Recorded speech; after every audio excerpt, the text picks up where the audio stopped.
We should be good then.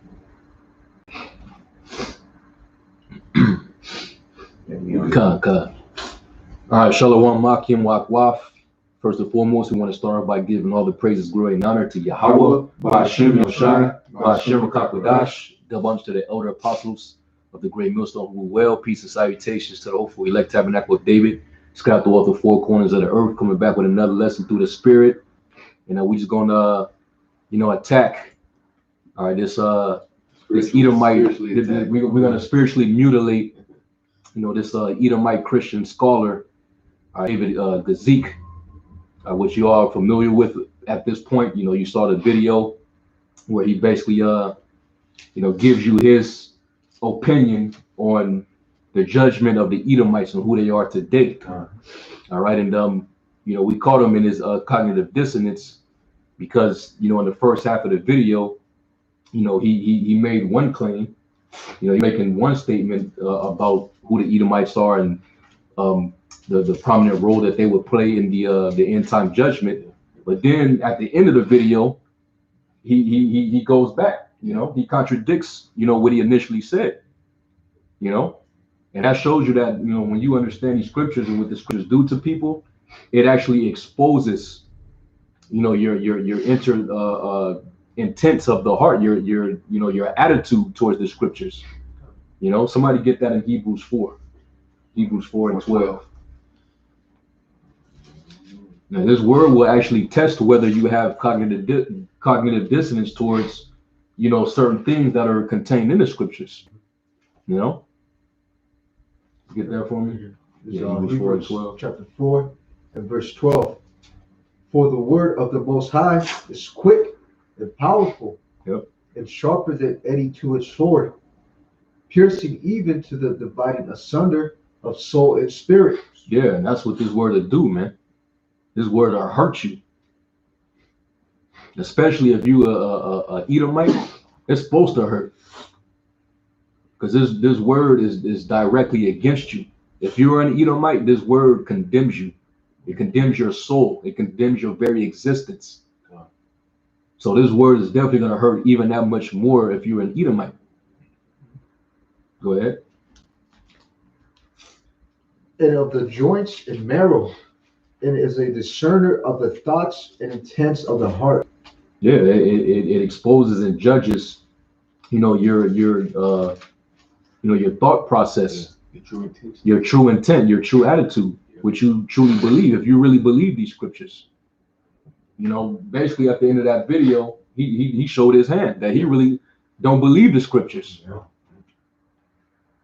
See, they'll have a insight on a lot of information behind the history in the scriptures. They'll know how to quote scriptures. They'll know how to, go into it. But really, when they truly examine what this word is talking about, they can't handle that, man. And bro, they'll go by the things that you can carnally see. You can go into the history, but the spiritual things they can't see. Because Esau, he does a lot of excavation. He gets the grant money to go in different parts of the Middle East, where the bulk of Bible history took place, and they can dig up the relics, see the writings and stuff like that. Right. But actually understanding, having the spirit to understand the different timelines, of nations of people. First and foremost, the Israelites and what they had to go through, the curses and the Most High dealing with Israel. Esau can't understand that part, and he can't understand the Lord, down for Israel, etc. Right. And sin. Esau don't understand sin, man. Right. Yeah, these mysteries are not given to the wicked. It's not given to the world. It's really only given to the servants, the prophets. Yeah. Them are the only men who are going to know and understand these judgments. Was that Sirach 39 and 24? As his ways are planted to the holy, so are they stumbling blocks to the wicked. So there's only certain things that Esau, will know and understand, but there's certain things that the Lord will keep out of reach of this devil, so that he can't get it. Like faith. As the brother went into, Esau finds tangible evidence, man. Hey, because he doesn't have faith, man. He's void of it. Yeah. You know, because what? Hey, that gift was given unto the children of Israel, man. More importantly, the elect in 130. That's it. You had something? Well, I had part of the lesson time. And I'll read the scripture, the brother posted, Par Thumb Ban Yahawada, Shalom to you, Akim and you, Akwaf. Tuning in is the brother posted Psalms 147 and 19 through 20. He showeth his word unto Jacob, his statutes and his judgments unto Israel. He have not done so with any nation as far as his judgments, they have not known them, praise ye Yahweh. Yeah. Khan. And it also tells you in Deuteronomy, the 29th chapter, that the secrets belong up unto the sons of, somebody get that, Deuteronomy 29 and 29. Mm-hmm. Not only are we given his word, but also the secrets. That's only going to be given to his chosen. Yeah, you got to be of the stock of the Abraham, Isaac, and Jacob, man, to even receive this knowledge, man. And 2/3 of our people can't receive the knowledge, man. So where that leaves you other nations, man? Exactly. Yeah, get that in Deuteronomy. This Deuteronomy 29 and 29. The secret things belong unto the Lord Yahweh, our power, but those things which are revealed belong unto us. Unto us. Talking about the seed of Abraham, Isaac, and Jacob. All right, the secrets, the mysteries.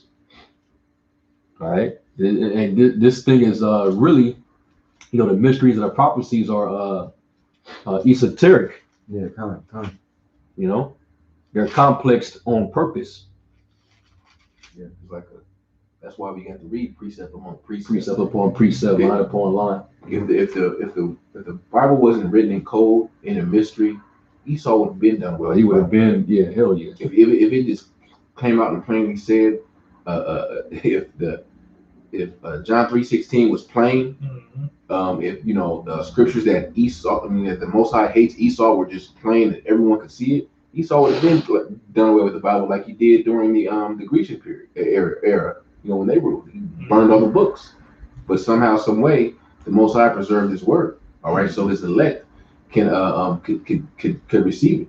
All right, and bring it out, to the elect out there. To wake up the elect. So a little bit more on this. Yeah, go ahead. There's the secret things belong to the Lord, our power, Yahweh, but those things which are revealed belong unto us and to our children forever, that we may do all the words of this law. That's it. I got a precept to go with that. Actually, I got two. I'll get this one. Sirach 3:19. Many are in high place and of renown, but mysteries are revealed unto the meek. Give 1 Corinthians, I think the first chapter. Where it says that the Lord will come, He will use the fools to confound the wise. It's in the first chapter of 1 Corinthians. Oh yeah, I got it. You got it. It's around the 25. 20, yeah, around the Yeah. 25? Yeah. Come. Yeah, down to 27. Yeah. This is 1 Corinthians 20. Because the foolishness of Yahweh is wiser than man, and the wisdom of the Most High is stronger than man. When ye see your calling, brethren, how that not many wise men after the flesh, but not many mighty, not many noble are called. Right. But Yahweh Ba'ashem Yahushai had chosen the foolish things of the world to confound the wise.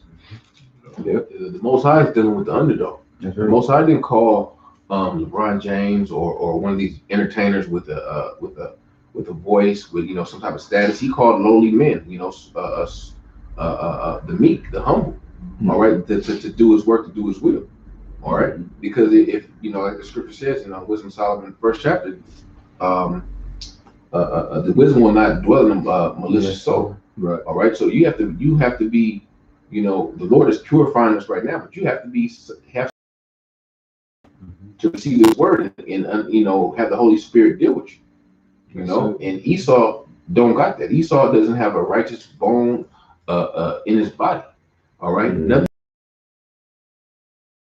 spiritual about Esau. Like the brothers are getting into, they go to the depths of the sea and search all these things out. Mhm. You know, we believe through faith. You know, they don't have the inspiration of the Most High. They go and do it, you know, based on their own, you know, mind, and they go out and do this, you know, diligent search and They'll be like, read book after book after book. See right here, Yeah, David, and then they'll go, you know, yeah, they do all that, but don't have the spirit. They don't have the breath, because the Lord said He was going to pour His breath upon His people, the dry bones, man. All right. Now I looked up that word foolish because he said, Paul said, but the Most High have chosen the foolish things of the world to confound the wise. And that word foolish is from the Greek word moros, and it says down here in the Strong's definition, it says heedless, absurd. It says down here, it says equivalent to without learning or erudition. You see? It says equivalent to what you said, without learning? Without learning or erudition. Because Esau says what, man? That you have to be accredited.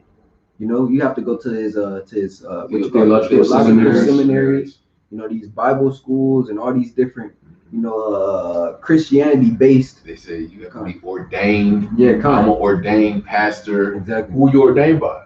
Another Edomite. Esau's structure, Esau's system. That's right. You're not ordained by Yahweh Shem Shah. You know. Yeah, Esau feels as if you have to have certificates to preach the word, man. Yeah. And for it to be canon, so to speak, for it to be accepted. Yeah. You know, that's why the Yahweh Shem Shah said, well, He chosen the foolish things out of the world to confound the wise. Hey, because in the people eyes, we're seen as foolish, lowly men. You know, oh, how could these men have the scriptures? How could they have the truth?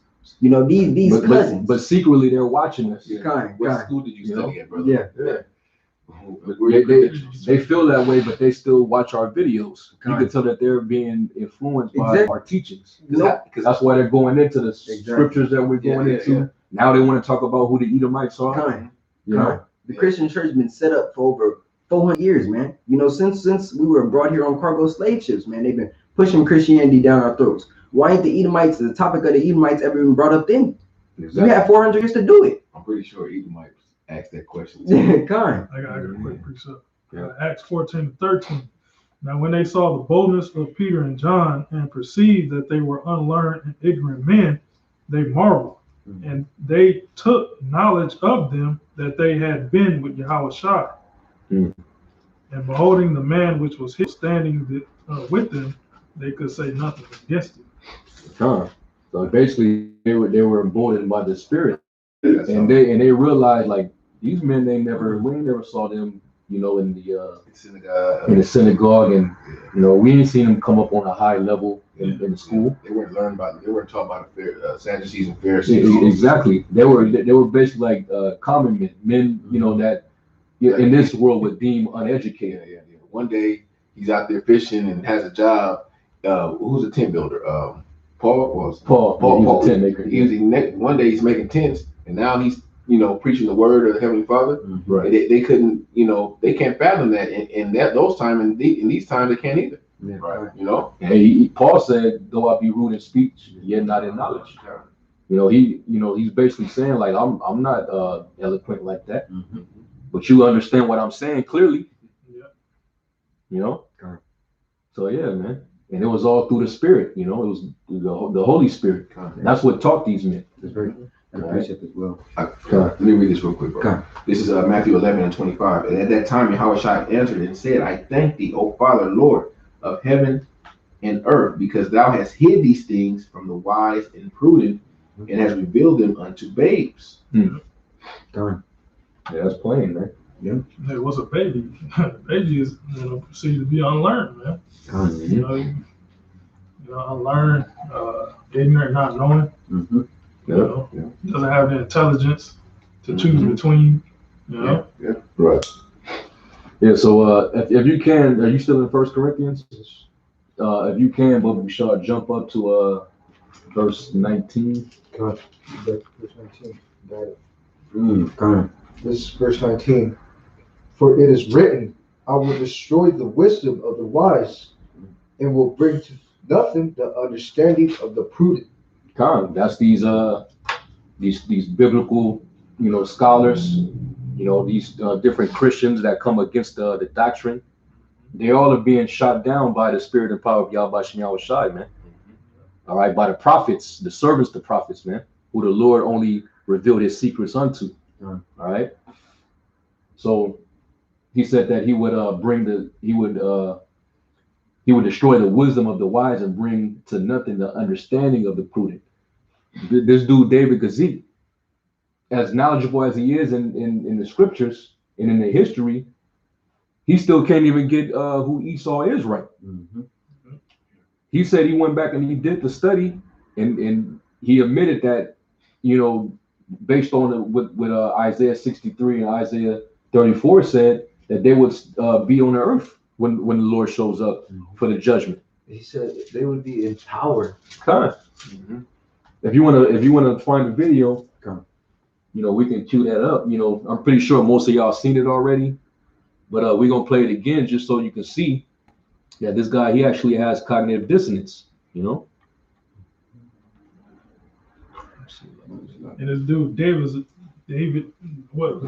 name? Guzik.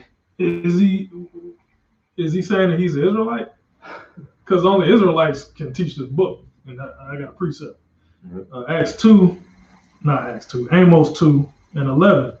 And I raise up your sons for prophets and your young men for Nazarites. Is it not even thus, O ye children of Israel, saith the Lord? Okay, so the Israelites are the only ones that's capable to teach the book, man. Yeah. So David, what was it last? Guzik. What nation are you, man? Are you saying you're an Israelite? All right. Not saying you're an Israelite. If you don't think you're an Israelite, you shouldn't be teaching the Bible, man. That's right. That's it, man. And if you say you're an Israelite, where's your beard? Do you eat pork, shrimp, lobster? Are you doing things that's Israelite heritage? Edomites, I can say, well, we're all Israelites. He'll say that shit. Yeah. Everybody want all of a sudden be of the seed of Abraham, Isaac, and Jacob. But it's some what we know. It's some older Edomites, and they know the truth. They know who they are. They know their line goes back to Esau, and they know ain't really no denying it, even though they'll try to. But the least of the society, they know they Edomites, man. That's why they changed their name to Rothschild. Red Shield. Bauer was it? It was Bauer at first, which means peasant, and then they changed it to Rothschild, which means Red Shield. They know that they go back to Esau, Edom. They know that it's coming to earth. They know that they're peasants. They're born servants. They're servants sitting on horses right now. But if you got that video, go ahead. We're doing something a little bit different. I want to deal with a question that came last week in the live chat that I didn't really get to. And I didn't really get to because I didn't really know the answer. At least I wasn't confident in the answer. I said that I would look it up, and I have done some research on that, and I feel a little more confident to give an answer this particular week for this idea for what happened to the Edomites. Let me read you the question. And he did the right thing by when somebody asked him that. The scriptures say to give an answer to every man, and it also says study to answer. Mm-hmm. So he did the right thing by going back and doing his research, fact checking, right? And let's hear what he's getting ready to say. It came in last week that I felt, well, let me take a look at this and I will get to this. And the question is simply this. Who is the nation of Edom today? Because it's prophesied in Isaiah chapter 63, verses 1 through 4, and Isaiah chapter 34, verses 5 through 8, that Jesus will come back to a kingdom ruled by Edom. So they have to be on the earth today. So that's it. So basically he just admitted that according to Isaiah 34 and Isaiah 63, that it's a future. It was making a future prophecy concerning the Edomites, in which the other nations are also implicated in that. because they're mentioned as well. But Esau, Edom is mentioned. So that means that the Edomites will be on the earth when Yahshua comes back to judge in power, right? Correct.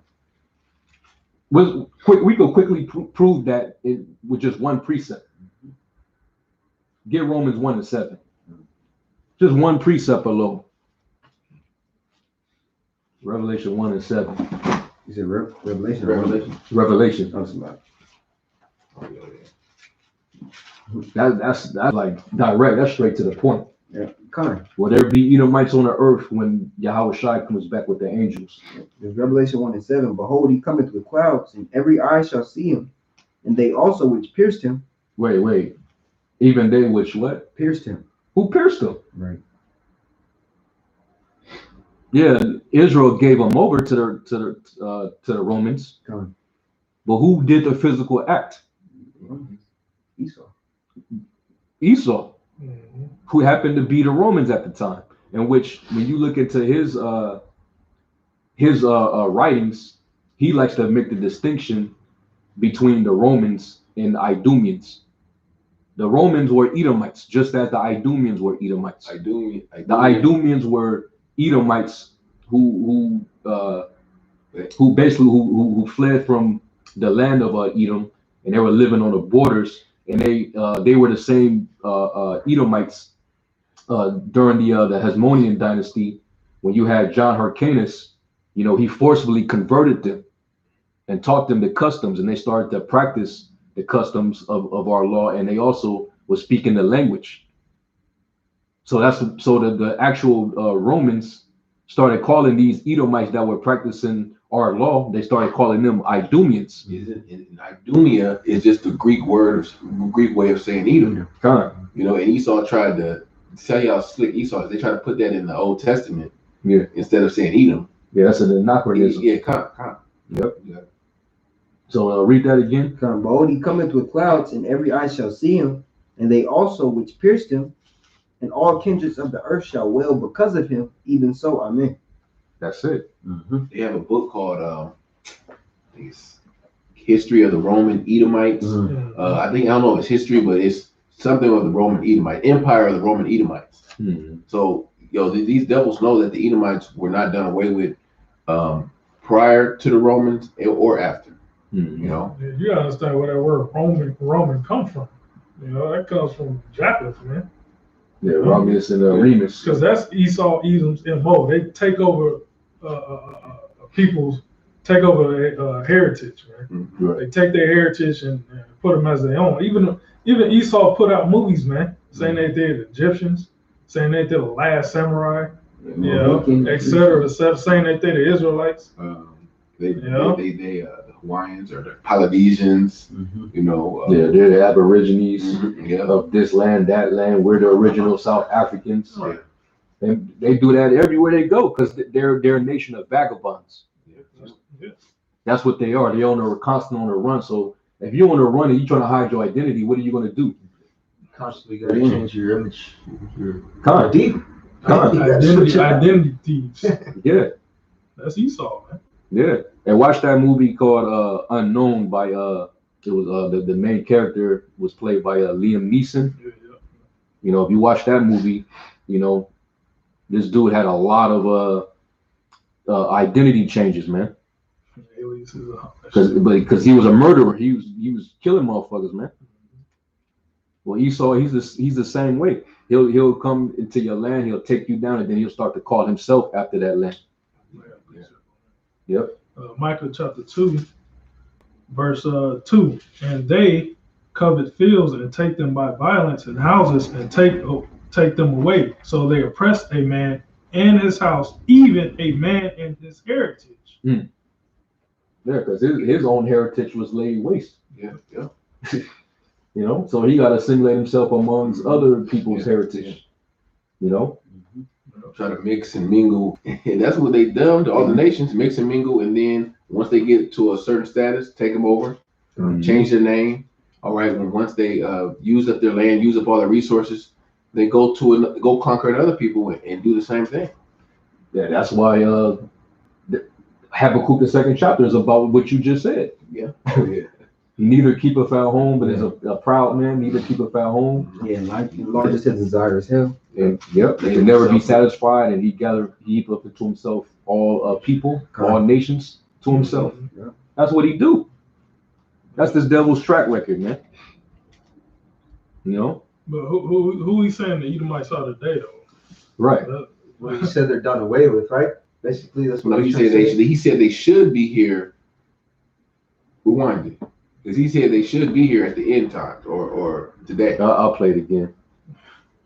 Is the nation of Edom today, because it's prophesied in Isaiah chapter 63 verses 1 through 4 and Isaiah chapter 34 verses 5 through 8 that Jesus will come back to a kingdom ruled by Edom.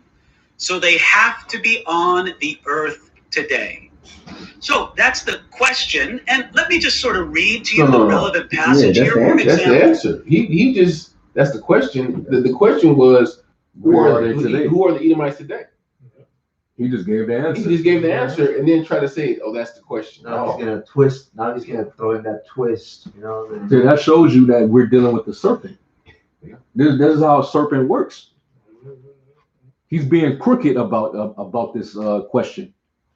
Mm-hmm. You just gave the answer, but now you got to come back behind that answer that you gave and try to throw some confusion in there. What is Here you go. You should not surely die. This is what's coming up now. Apostle Ramlaw says they circumlocution. Kind. Wow. Get Psalm 58 and 3 and 4. This is the book of Psalms, chapter 58, verse 3. The wicked are estranged from the womb. They go astray as soon as they be born, speaking lies. Man. Their poison is like the poison of a serpent.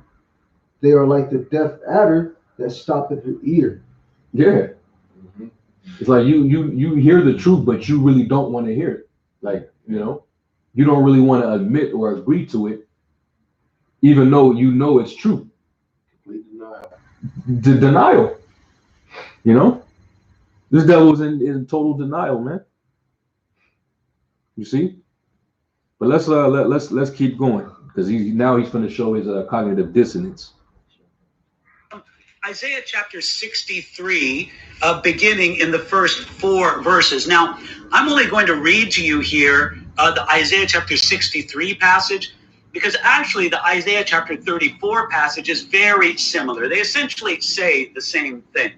So Isaiah chapter 63, let me start reading to you now from verse 1. Who is this who comes from Edom with dyed garments from Bozrah?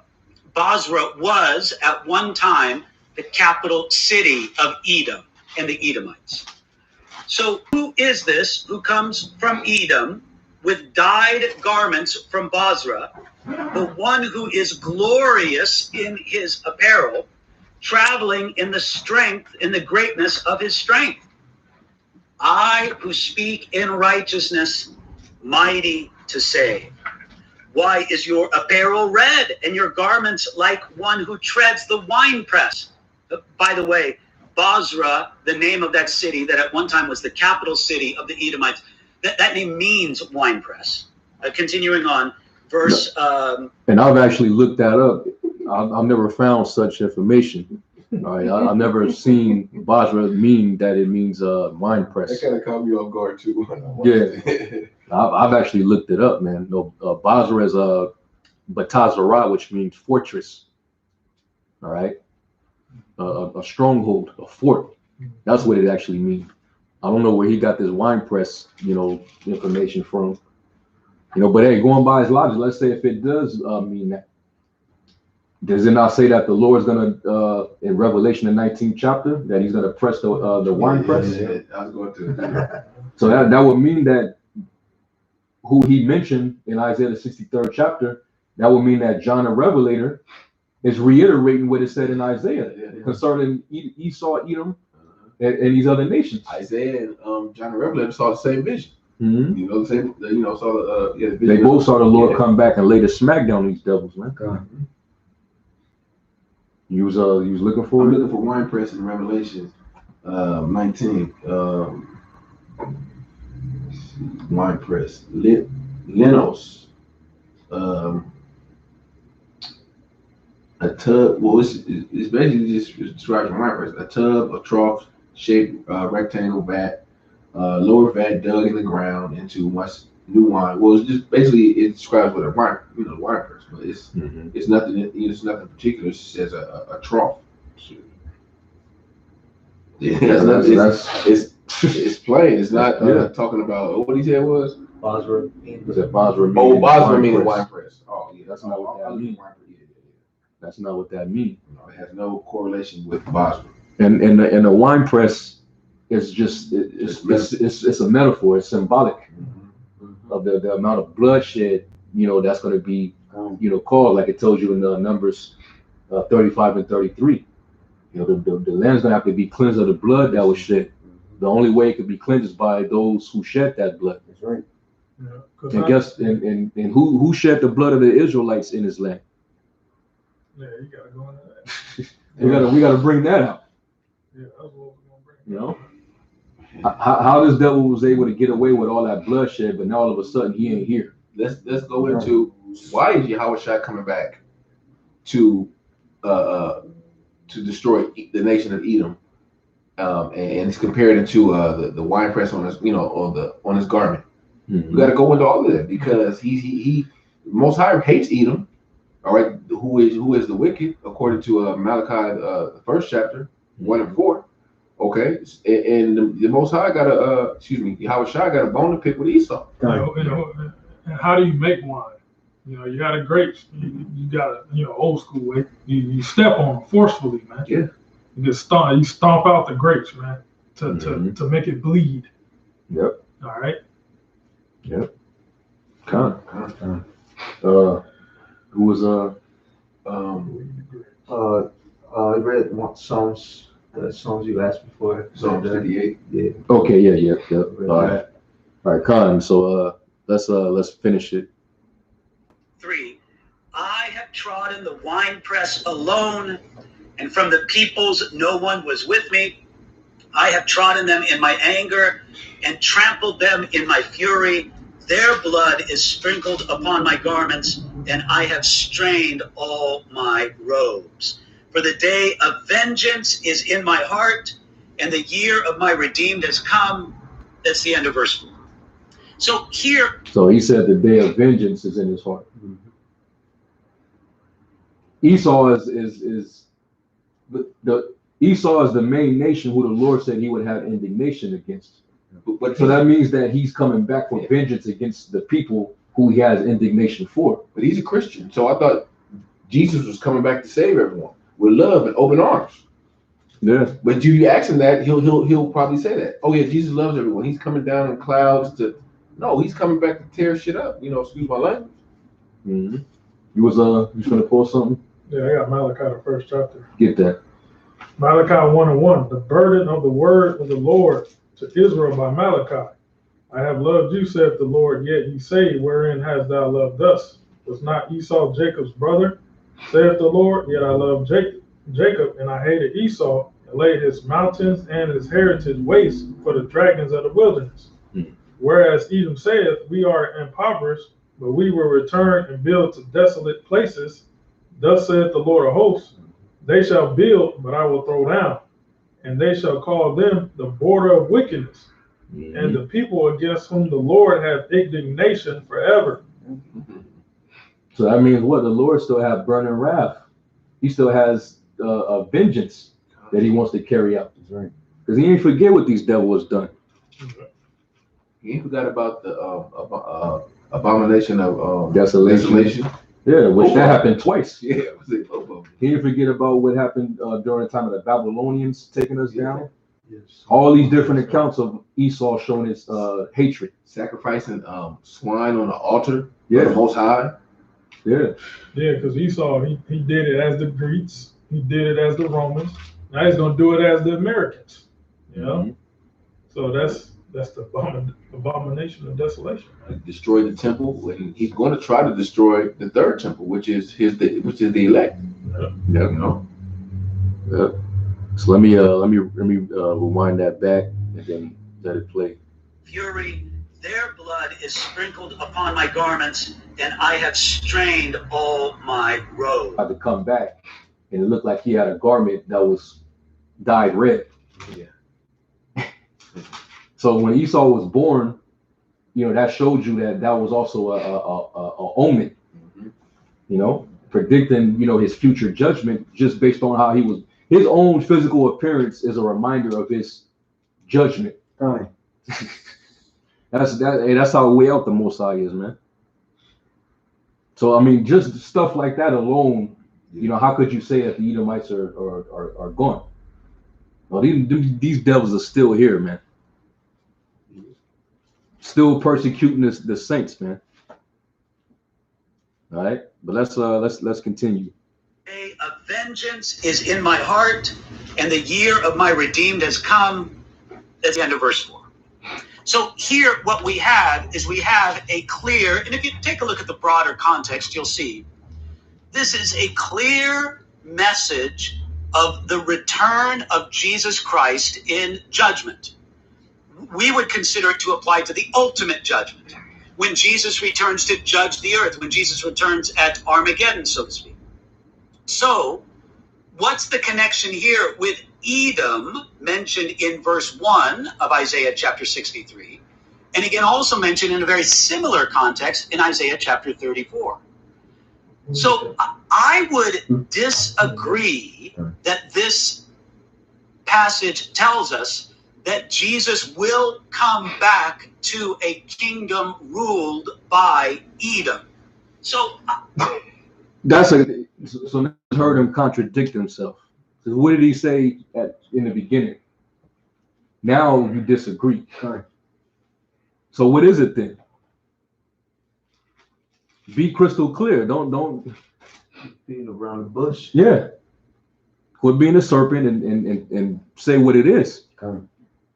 Now, on this article that we found, he actually gave us, he basically gave his rendition on what he believed happened to the Edomites. All right. And it's going to go into why he would disagree with that, even though he admit after researching that the Edomites would be here, you know, showing that this devil speaking with a double tongue. All right. So, if you can find that for me. Want me to read what he said? I would disagree. Yeah, you can read that. Okay. Because I would, yeah. He says, I'll start at the top. I'll just read it real quick. Who is the nation of Edom today? Because it's prophesied in Isaiah 63, 1 through 4, and Isaiah 34, 5 through 8, that Yahweh Shai will come back in a kingdom ruled by Edom. So they still have to be on the earth today. I would disagree. It's true that Edom is mentioned in both Isaiah 63 and Isaiah 34 in connection to God's ultimate judgment. But this is because the Edomites were prominent among the nations around Israel that hated Israel. Their hatred of Israel was kind of ironic because the Edomites were descended from Esau, the brother of Jacob, who later became Israel. They settled on the eastern side of the Jordan River, essentially on the eastern side of the Dead Sea.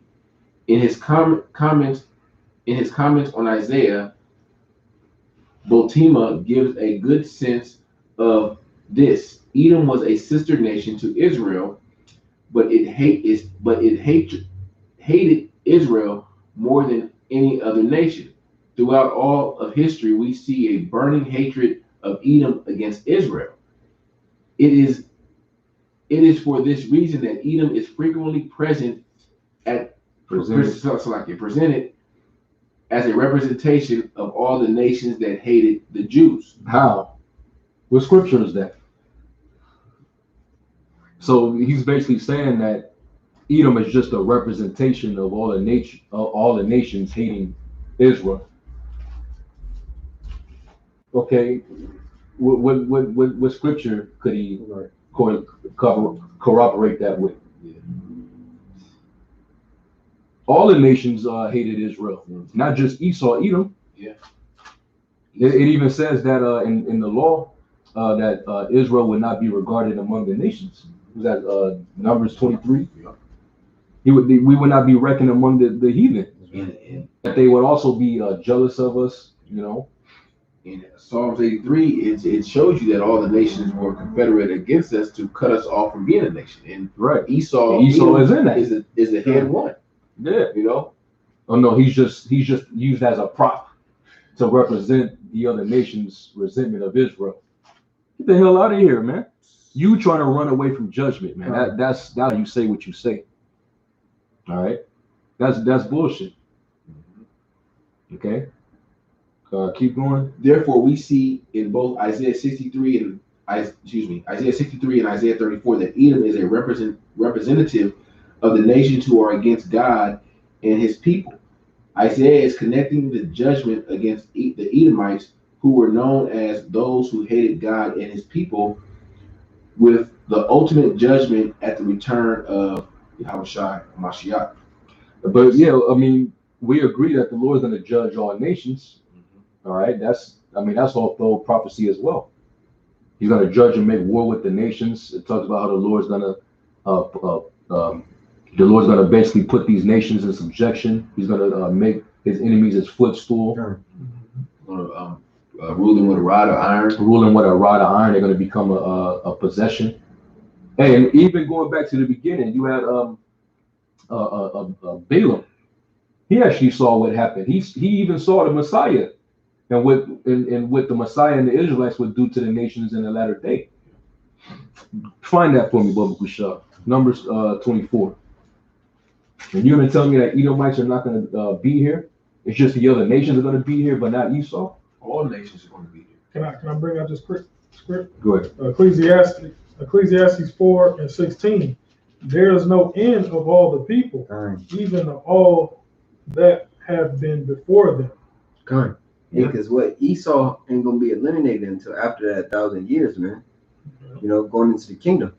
Hey, but that power of them holding that power, hey, that's upon earth, man. Let's talk about Edomites, man. By that time, there ain't gonna be no confusion. You know, there ain't gonna be no, debates. You know, because the whole earth gonna know. Because like we were saying, that all the nations have to know, just like all the nations knew of our deliverance from Egypt. All nations are going to know that the power of Yahweh Shah. The flood. Yeah. You know, so everyone has to be put in subjection. You know, it's not going to be a nation that all nations that are written in this book, all the 17 nations, other nations are going to know that, you know, this is the last time that you're going to rule over my people. Mm-hmm. Yeah. You want Numbers 24, right? Yeah. You want me to start at for the top? No. Start at like 16, 17. Yeah, this is Numbers chapter 24 and verse 16. And this was in the vision that he had. You know, the Lord put him in a trance, and he saw it. Okay. And now he's telling the king of Moab, Balak, you know, what's going to happen in the latter day. Basically, I'm going to tell y'all what's going to happen to y'all by these people in the future. Go ahead. Verse 16. He had said, which heard the words of Yahweh and knew the knowledge of the Most High, which saw the vision of the Almighty, falling into a trance, but having his eyes open. I shall see him, but not now. I shall behold him, but not nigh. There shall come a star out of Jacob, and a scepter shall rise out of Israel. And who is that talking about? Who's that star? Right. Who's the bright morning star? Yahweh Shai. That's right. Right? So he saw Yahweh Shai in his vision. Mm-hmm. Showing you that Yahweh Shai is identified in the Old Testament. All right?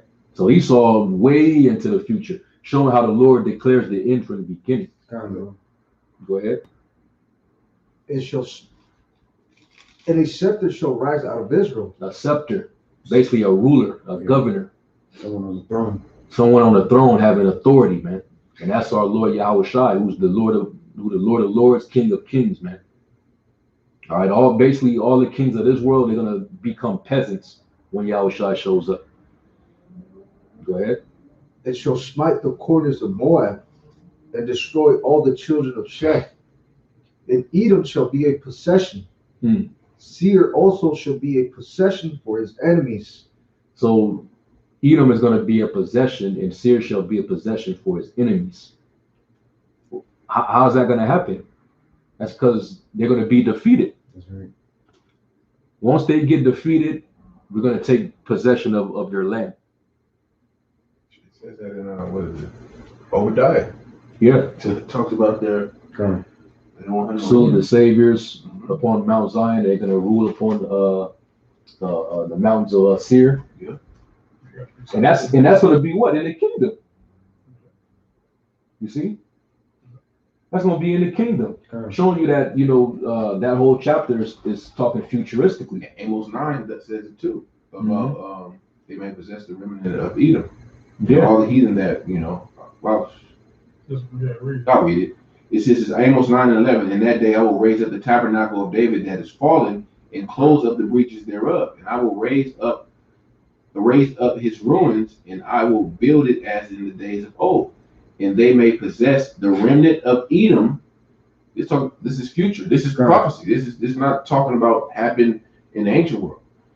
And all the heathen which are called by my name, saith the Lord, that doeth this. Yep. Behold, the days come, saith the Lord, that the plowman shall overtake the reaper, and the treader of grapes, him that soweth seed, and the mountains shall drop sweet wine, and all the hills shall melt. Yeah, that's it. Yeah, Did that dude David Guzik, did he say who took down Edomites? Yeah, yeah. Well, he when you further read down, he talks about the Nabateans. All right, which those according to the history, that these would have to be Arabs, and that's why they always try to say that the Edomites are the Arabs. Yeah, no, that's Psalms 137 and 7. Now this is King David, right? Remember, O Lord, the children of Edom in the day of Jerusalem, who said, raise it, even to the foundation thereof. O daughter of Babylon, who are to be destroyed, happy shall he be that rewardeth thee as thou hast served us. Happy shall he be that taketh and dashes thy little ones against the stones. Lamentations 5. Now this Israelites taking down Edom. Yep. But the Lamentations 4. And notice how it associates Edom with the daughter of Babylon. It's because they're ruling this Babylon.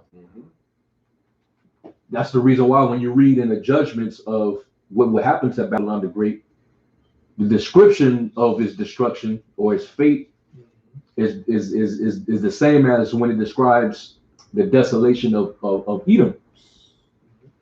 Like when you read Jeremiah 49, you read Jeremiah 50 and 51, it's all associated together because it's all talking about the same event. When Babylon gets destroyed, that means Basra got destroyed.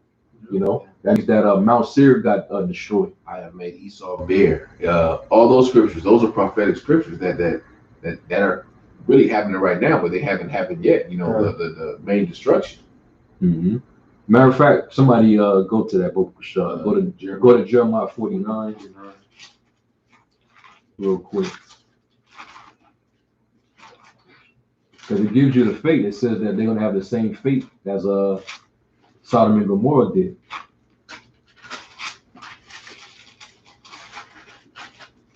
Jeremiah 49 and 10. No, not that one. It's like further down. 17. Yeah. You got it, bro. And it's Jeremiah 49 and 17. Also, Edom shall be a desolation. Every one that goeth by it shall be astonished, and shall hiss at all the plagues thereof. As in the overthrow of Sodom and Gomorrah, and the neighbor cities thereof, saith the Lord Yahweh Ba'ashem Yahushai. No man shall abide there, neither shall a son of man dwell in it. See? Now go over to Jeremiah 50 and verse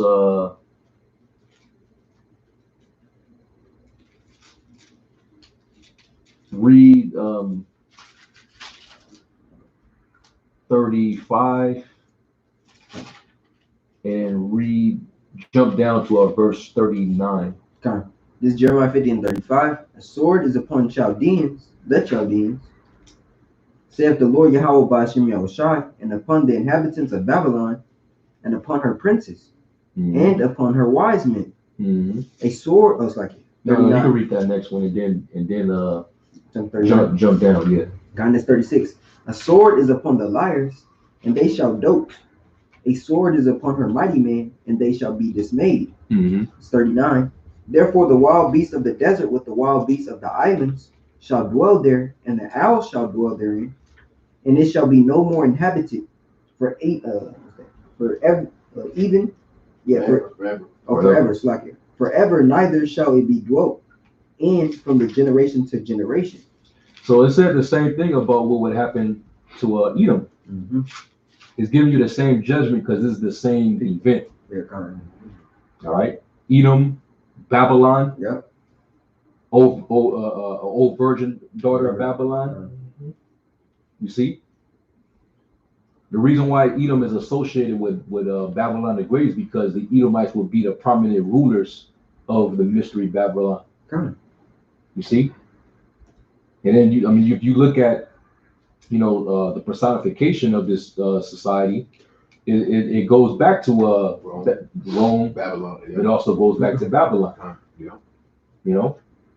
And even when you compare the characteristics of Nebuchadnezzar, who was king over ancient the Neo-Babylonian Empire, he was puffed up with pride. Yep. His pride was through the roof, just like Edom. That's right. They had wise men just like Esau has wise men. Sorcerers. That type of shit. Yep. Witchcraft. Use witchcraft. That's right, man. All right. So finish that. Jump down. Yeah. Keep reading. I think you're at verse 40. All right. It's gone. 50 and 40. Yeah, this is Jeremiah 50 and 40. So and it reads, as Yahweh overthrew Sodom and Gomorrah and the neighbor cities thereof, saith the Lord, so shall no man abide there, neither shall any son of man dwell therein. That's so going back to what the brother read in Jeremiah 49, 17 and 18 concerning Edom. That's the same judgment, the same prophecy. That's right. Okay. And what is that talking about? When the missiles hit. Yeah. All right, when Yahushua comes back in the heat of the war of Armageddon, the Lord's going to have the spirit on these other nations to shoot off their nuclear arsenal. Those are the weapons of the Lord's indignation. So not only is these nations going to shoot down on Babylon, but also when Yahushua comes back, he's going to get in on it too. And that's how this devil is going to get, brought down. All right. So that was it on that. Play the rest. No, that was the end of the video. Oh, that was the end of the video. Okay. But if you can pull that back up and keep going. Okay, I was at the. Because we could shut down right now because we just read another future prophecy that he didn't mention about how the Edomites are going to be destroyed. Okay. And it's synonymous with the judgment of Babylon being destroyed. It's the same event. Okay. Okay. Back to the. Well, is he going to destroy Edom, but there ain't going to be no people there? Yeah. He'll go over to the Levant and destroy the land of Edom. Yeah, with nobody there. The old capital of Edom, Basra. Right. So when the Lord uses these names, he's referring to the people group. Like they say, Jerusalem is a people group for its place. It's not talking about I will go through the midst of Jerusalem. The angel's not going over there. The angel's going to get busy over there in Israel, but it's talking about the people first, the midst of Jerusalem. That's right. Was that Ezekiel 9? Yeah. But back to this article, it says, so what happened to the Edomites? They were judged by God as the prophet said would happen, such as Obadiah and Jeremiah. It didn't happen yet. Because if it did happen, then they would have to, give the evidence on that. Yeah. You got to give us the time period, the location, and also because he mentioned Obadiah, that means that both in the southern kingdom. It tells you how the Judah and Joseph would kindle that fire, and they would basically do away with Edom. So it won't be stubble. Go to it. I got it. This is Obadiah 1 and 18. The house of Jacob shall be a fire, and the house of Joseph a flame, and the house of Esau for stubble. It clearly points out Esau. It didn't say anything about none of the other nations. Well, how they try to tie the other nations in. Well, yeah, because I mean, when you start from the 10th verse on down, it does mention the other nations. But Esau is he's at the forefront of that. Yeah. All right, he's at the forefront of the hatred.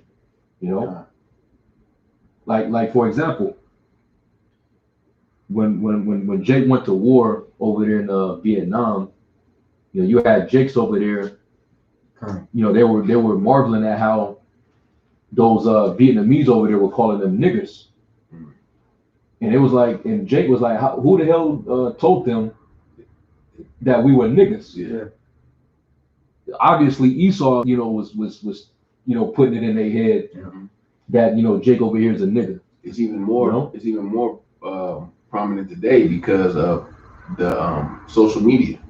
Because what these heathen nations see on TV or social media, that's how they perceive us as just wild, crazy niggas. Yeah. You know, they don't. It's through what Esau perpetuates about us. Yeah. You know, look at the movies. You know, they got subtitles, but they see us acting like niggas. Right. You know. All right, back to the scripture. And they shall kindle. Just like it. In the house of Esau for stubble, and they shall kindle in them and devour them, and there shall not be any remaining of the house of Esau, for the Lord has spoken it. Yeah.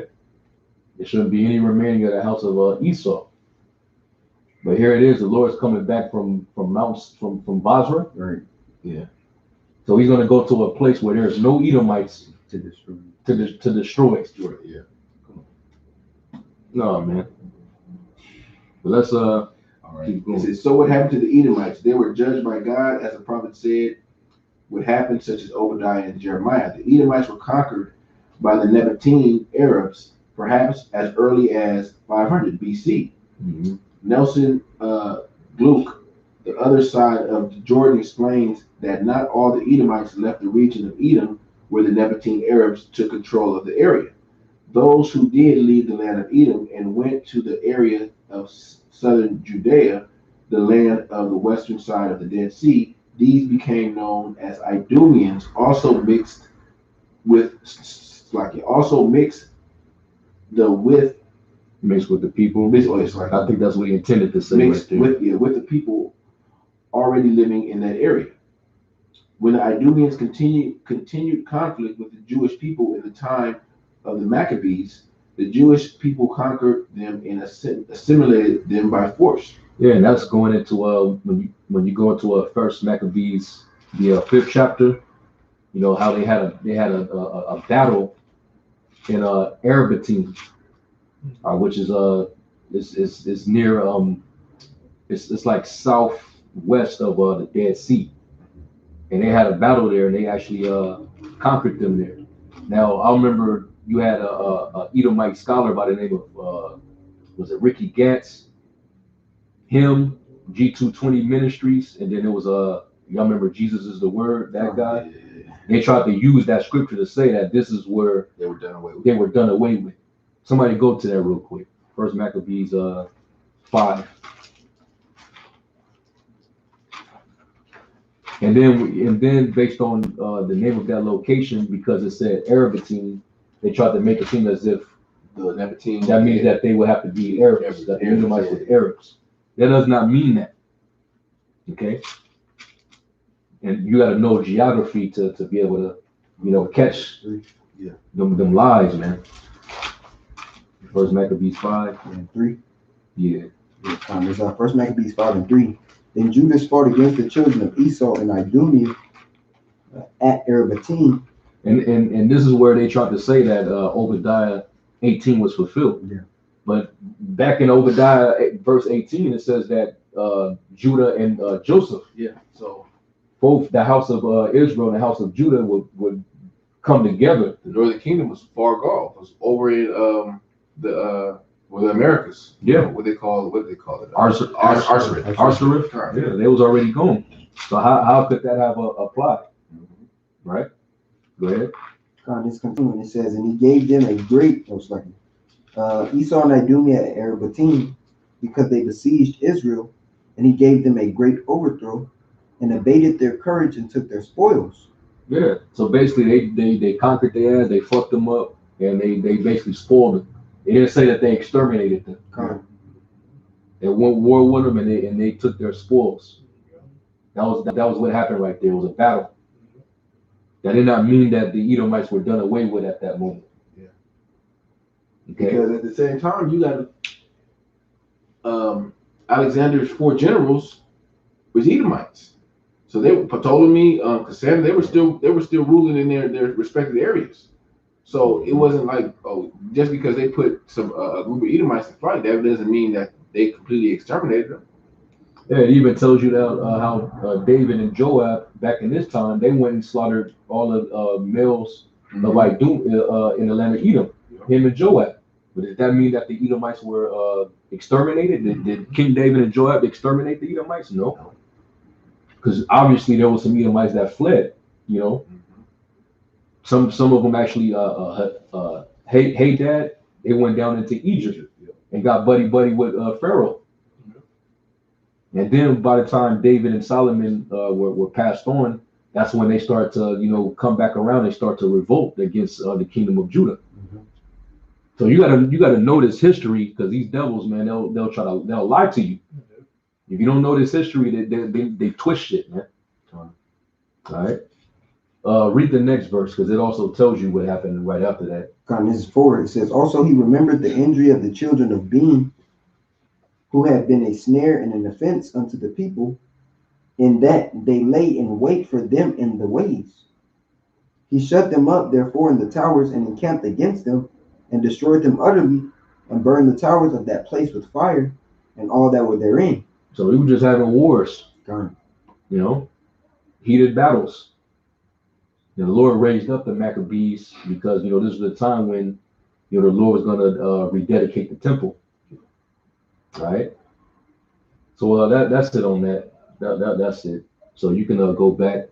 All right. It reads, F.F. Bruce writes in his book, Israel and the Nations, about how there was a conflict and war between the Jewish people and the Idumeans in the time of the Maccabees, the period between the end of the Old Testament and the start of the New Testament. Bruce, regarding the Jewish leader John Hyrcanus, around 100 years before the birth of Yahushua.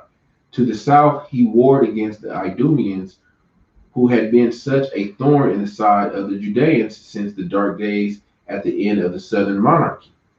He subjugated them and compelled them to accept circumcision, and this be formally incorporated as members of the Jewish nation.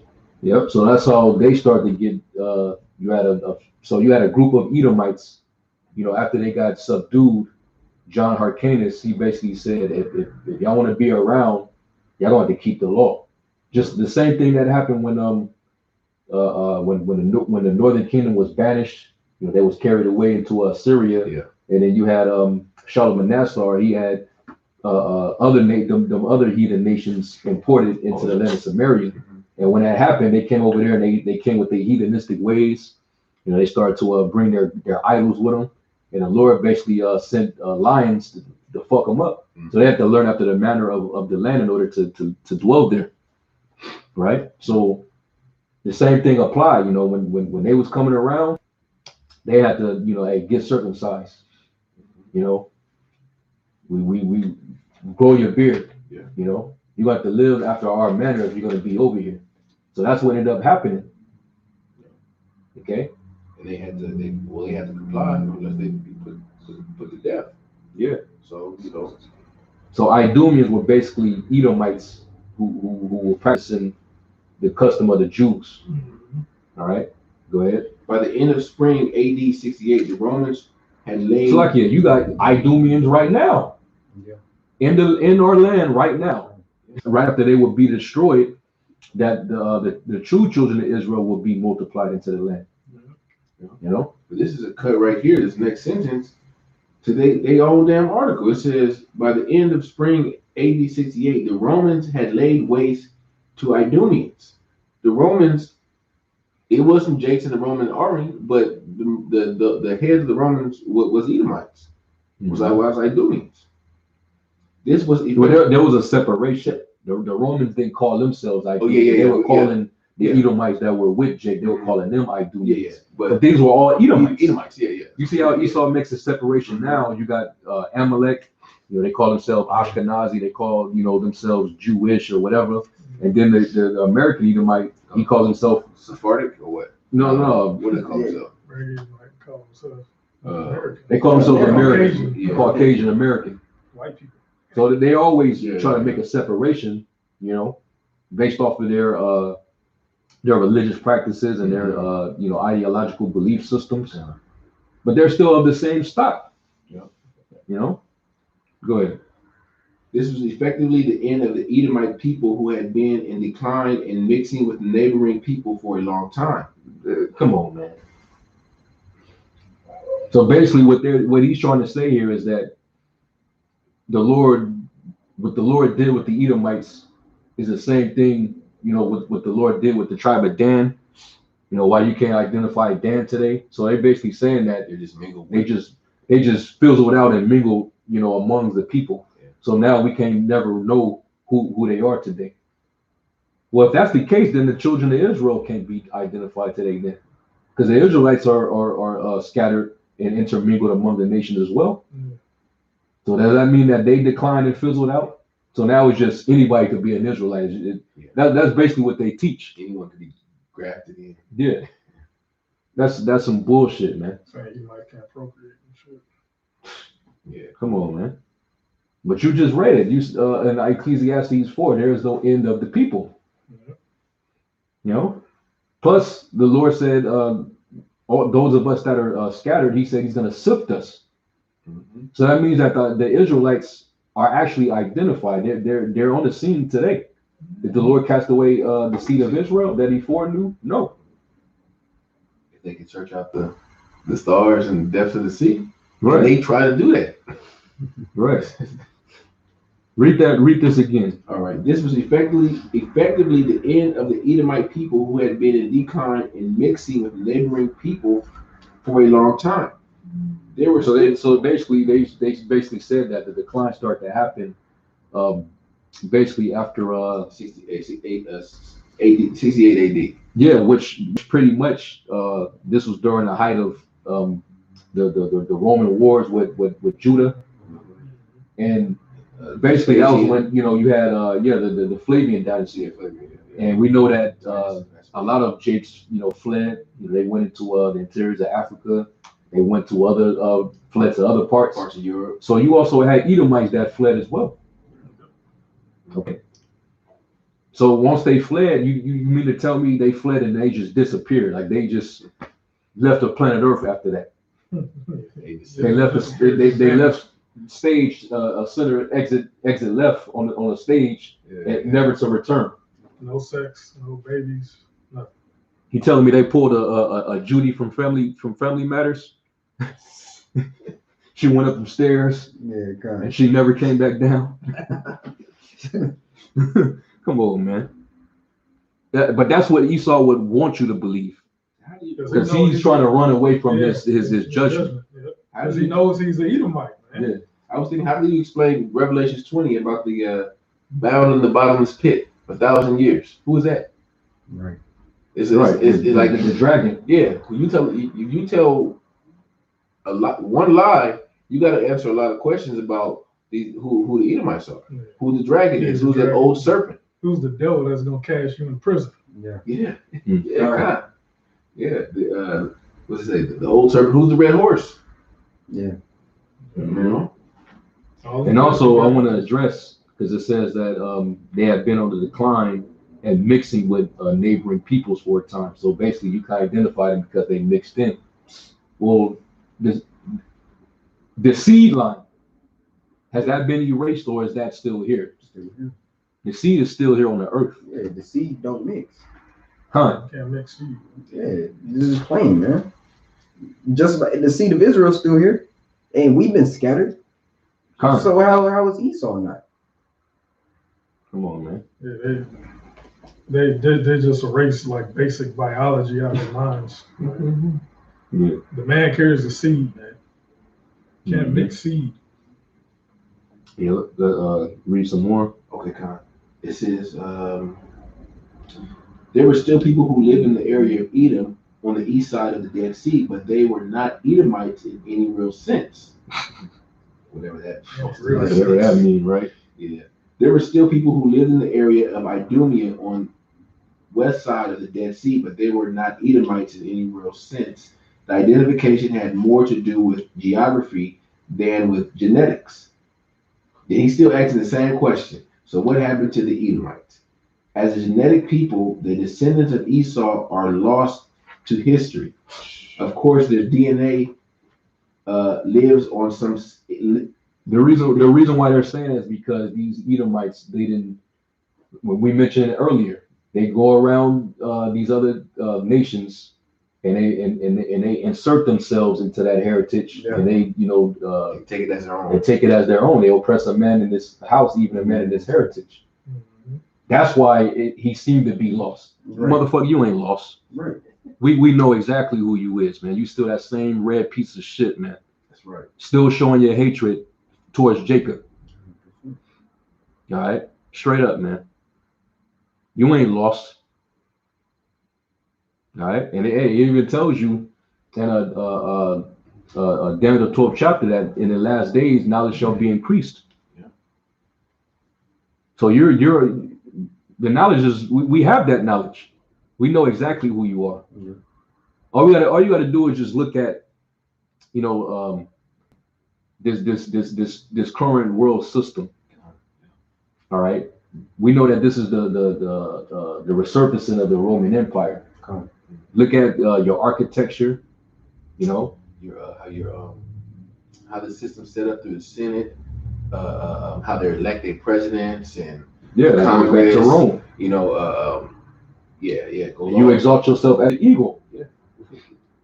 The Romans they exalted their emblem their symbol was the eagle. Yeah. Why is America symbol was the eagle? So many. Set thy nest among the stars. Who's going up there? Who the only one going up there like that? Yeah. You see?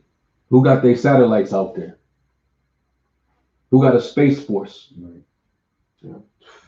Yeah, who's gonna fight against Yahweh Shai and the angels, man? What the scripture say? The devil and his angels. Who is that referring to? Yeah, because Edom means red. So who's the red man on the planet Earth? Redneck. So-called white man. He's not redneck. White. He's red. Yeah. There's still a group, a nation of red people on the earth. Who are they? Who are these people? Edomites. Come on, man. That's another way they try to disguise themselves, call themselves white people. Yeah. Right. They just make up. Esau makes up shit, man. Yeah. We're Caucasians. We're white. Americans. All right. Then you even got those Edomites that'll say, well, my family is immigrants too. We came from German. It was Heman. It was just still Esau. Yeah. Okay. As a genetic people, the descendants of Esau are lost to history. Of course, their DNA lives on in some sense, but they are so. Bro, that in itself, bro. That cuts everything that he's been said. If that DNA, which really goes back to the seed, if it's still here, Esau is still here. In some sense. You see how they talk? You see how they talk, man? Yeah. Give me Psalms 52. Psalms 52 and also Psalms 144 and 11. They can't help themselves, man. Yeah, the DNA is still here, but but they're not all the way here though. Right. Nigga, stop, man. Just stop, man. Can I read something real quick? Sperm DNA. The head of the sperm contains the DNA, which, when combined with the egg's DNA, will create a new individual. Come on, man. So he pretty much, yeah, man. This devil's a trip, man. You know, yeah, the DNA lives in some sense, but there's no definable genetic group of Edomites today. Though. What are you talking about, bro? Man, you can't You just be going in circles. Yeah. Man. Yeah, the sperm determines the nationality of the baby, man. Yeah. He's half Edomite and half, no, he's an Edomite. Even the woman has the DNA of her father. Exactly. You know? Right. Okay, their DNA lives on in some sense, but they are so intermixed with other peoples that there is no definable genetic group of Edomites today. Then you have dumbass Christians. You know, yeah, that's right. That's right. You know, because people migrate and go everywhere. You know, so how are the Edomites still here? Well, shit, Yahweh scattered Jake, man. Hey, does not say James was 1 to the 12 scattered abroad, greeting. Hey, what? We were spread to the four corners, man, north, east, south, and west. But think about that. If they scattered, the Most High scattered us, and Esau raped, robbed, murdered us, and we're still here. Yeah. Right? You know, look at Gad. And it's still, they probably killed over 100 million Gadites, and it's still probably a lot of Gadites here. Of course, they're intermixed between Jake. It may be a lot of Judites that are actually Gadites that look like Judites, but hey, it's the Most High. It's the Most High's will. The Most High not going to do away. Damn sure ain't going to do away with his seed. Yeah. And he ain't going to do away with Esau, so they can't get judged. He's a man. The Most High is a man of his word. He holds his word higher than his name. Mm-hmm. Okay. It says when Isaiah and other prophets mention Edom in connection with future judgment, as Isaiah 34:64. They are mentioned because they represent the nations that hate Israel. Is this like going in circles? So he's saying You're bringing the same argument. Yeah. Everybody that hates Israel are represented as Edom. As Edom. No. What kind of shit is this? Shit that don't make no sense. Bro. That hate Israel. Now he's given a what the Christians call a eisegesis. Mm-hmm. Let me real quick. I got that song too, bro. When you look up that term eisegesis, this is basically what he's doing. He's trying to insert his opinion into the scriptures. Yeah, that's basically what he's doing here. This is going like I was reading down. This is really going. I don't see the point or the correlation how they're trying to. They go to John 18. It says eisegesis is the process of interpreting text in such a way as to introduce one's own presuppositions, agendas, or biases. Hey, well, that's adding unto the word. You know, and Esau ain't supposed to be touching the word anyways. Mm-hmm. Because I mean, I don't see how the Most High is gonna specifically name Edom, but then it's only applied to the other nations. Right. Edom have none. The people of Edom have nothing to do with it. Con.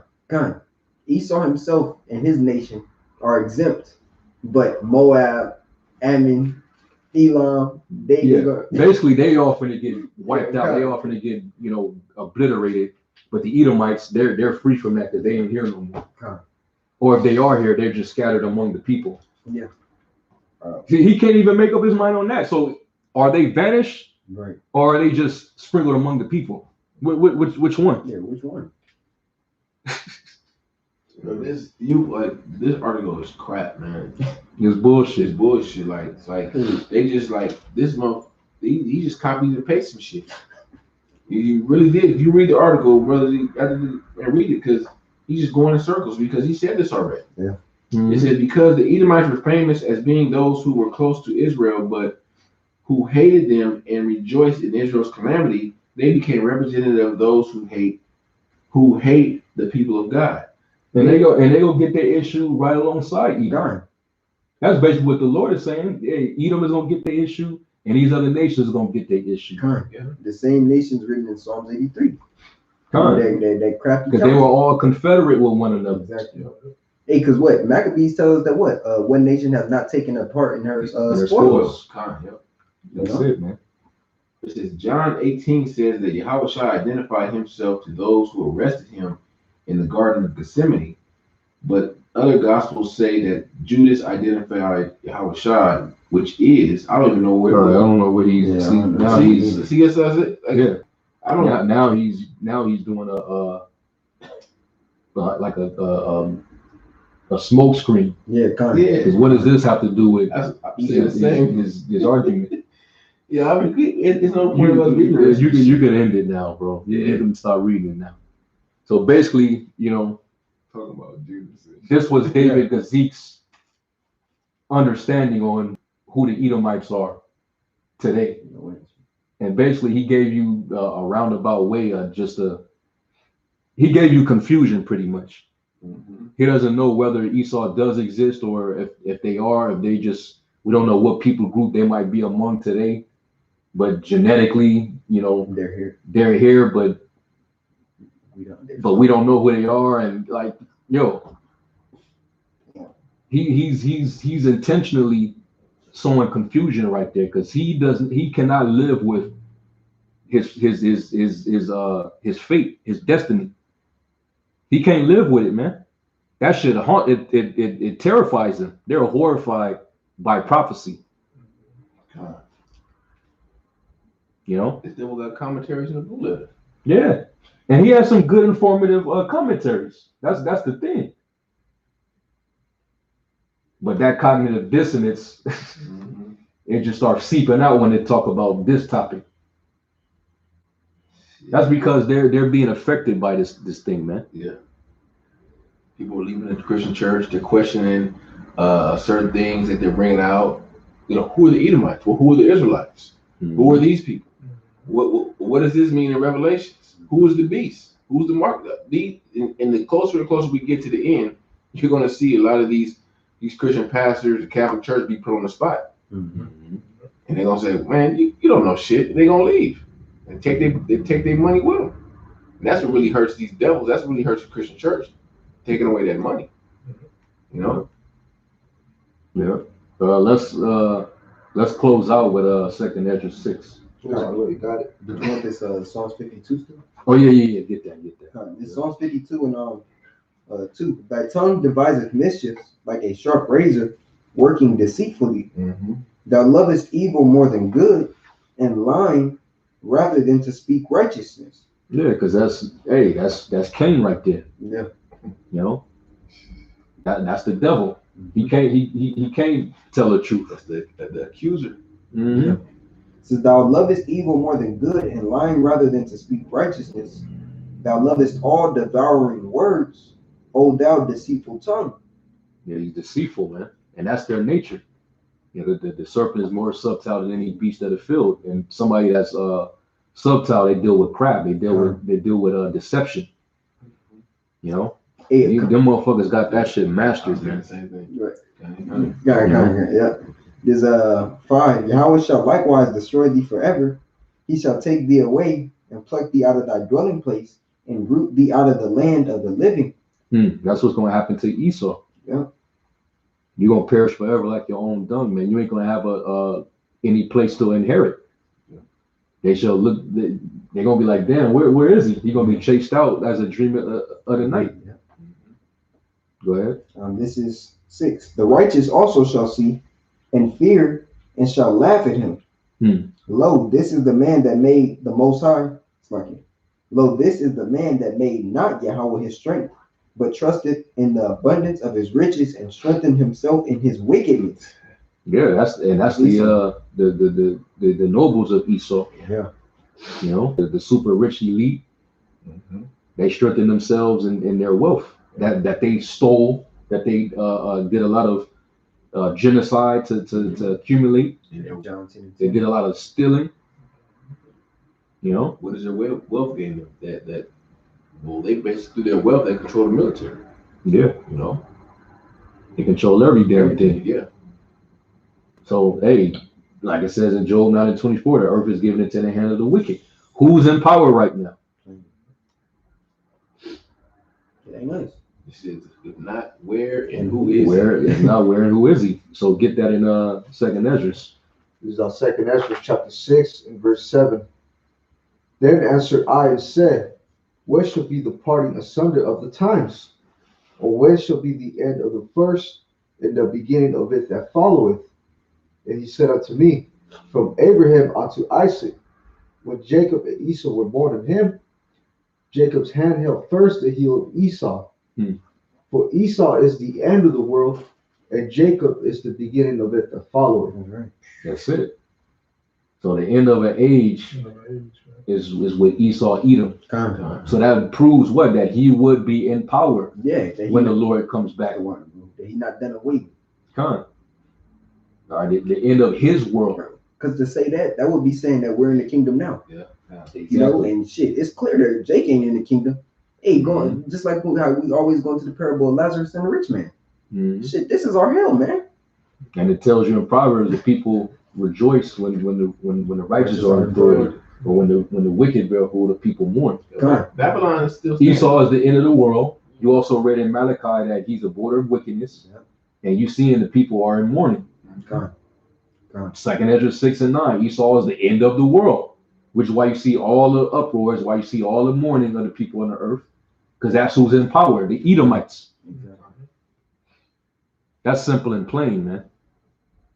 So you could be in denial all you want, man. But the fact remains, you are the Edomites that the Bible speaks of. You're the devil. You're that old serpent, or the devil and Satan, man. And you're being revealed in these last days, man. All right?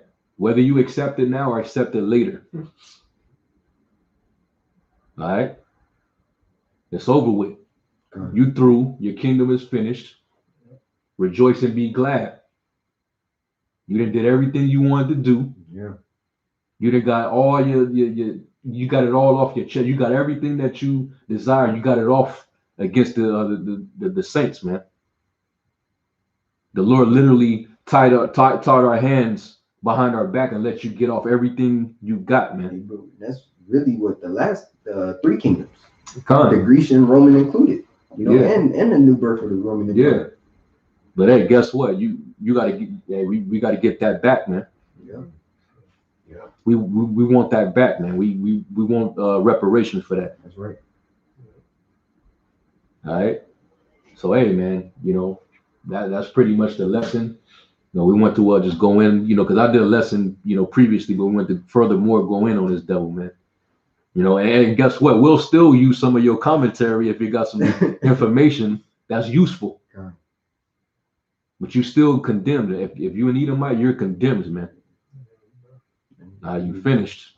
All right, so with that, we're going to close out. We're going to give all the praise, glory, and honor to Yahweh, Ba'ashem, Yahushai, Ba'ashem, Rakakwadash. Double honor to the elder apostles who rule up the great millstone. Peace and salutation to the elect. We're going to say Shalom, Wa Baba Ball. Baba Ball.